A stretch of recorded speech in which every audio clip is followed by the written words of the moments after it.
I'm mainly working with trauma and anxiety and helping people trust themselves again, essentially, which is a little bit what all questies do, but we we go in slightly different directions with our focus, I suppose. But yes, I work to help women become fearless and free and unapologetic and just have more fun in their life, because they don't have to overthink every single decision that they make and doubt themselves, which is exhausting. So is it just women you work mainly with, or do you work with young people, children? I mainly work with women. I do work with men, but I just love working with brilliant, creative, smart, funny women. I mean, that's my dream gig. But I do work with men. If the connection is right, we trust each other and there's a good relationship and we understand each other, I'll work with anybody as long as there's mutual respect and respect for the process. I'm good. I'm happy. So it's always interesting to hear Questy's stories. So how did you find out about Quest? What kind of drew you to Quest, and what's kind of your story behind Quest?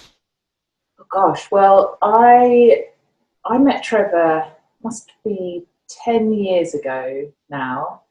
My mum booked an appointment because her friend had found him in the back of Women's Own magazine or something like that, and she'd cut out this article for my mum and said, "Oh, he's the one that makes all the policemen thin." This is literally what my mum said. I thought, what a weird statement. And we just drove in the car. I had really low expectations because I was just really low and just really, I didn't know what to expect because I hadn't made the appointment or anything. And then when I met Trevor, and I just thought he was the greatest. I just thought he was so amazing. And the way that, I remember leaving that session and feeling like my brain had been blown out. I sat in the car for about 10 minutes in silence, being like, my mum was like, "What's happened?" And I was like, I can't even explain it. I was just so wowed. And then I went back to Barcelona where I was living. A few months went by. I was also quite resistant to listen to the MP3s and really engage. But then something in me was like, no, you've got to, anything more than nothing. Just, I have these words behind me as well, just as a testament to Trevor. You have to listen to the MP3. You have to go with it. I did. And then at the time I was working the job I hated. I decided to become an English teacher.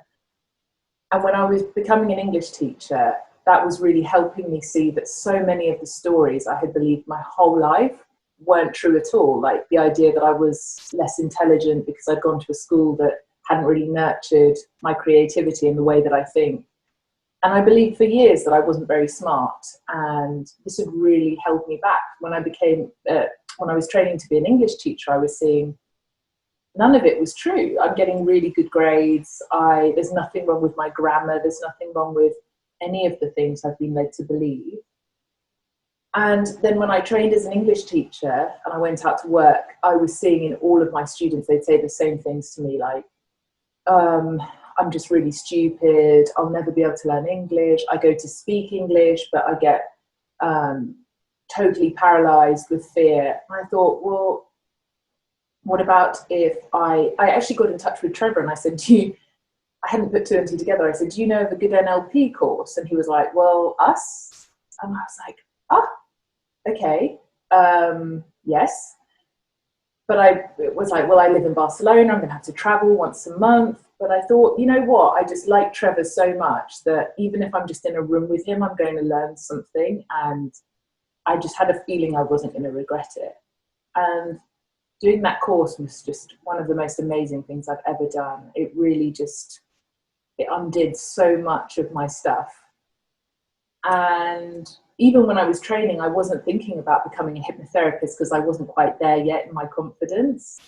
But at the end of the course, I was this could really be a thing for me. And at the beginning, I was an English teacher that used hypnosis while I was gaining my confidence, while I was building up some skill.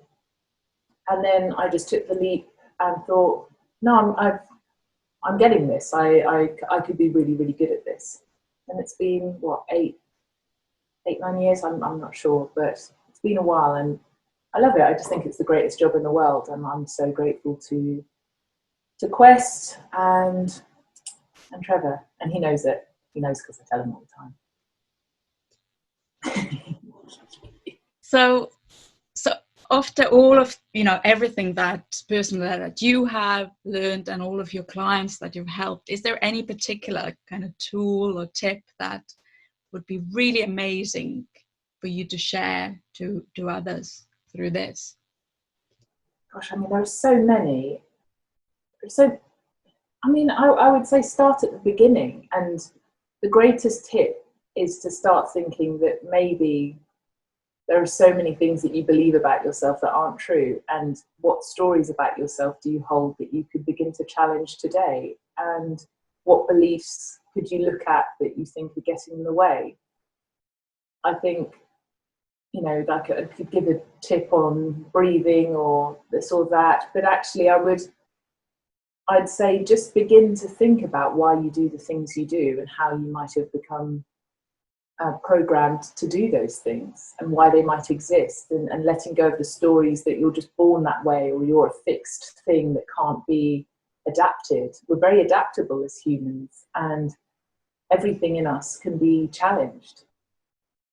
So what can you begin to believe can be challenged? That would be my tip. Amazing. Love it. Anything else you want to share? Oh, what can I share? Well, yes, I will share that my album is out. I've got it on CD here with me. I made a hypnosis music album. It took me 3 years to make. I made it with my friends in Barcelona, Desert. And yeah, I've got it here on CD, and it's just a beautiful meditation album, and it's on Spotify, it's on all the big platforms. You can also buy it on CD.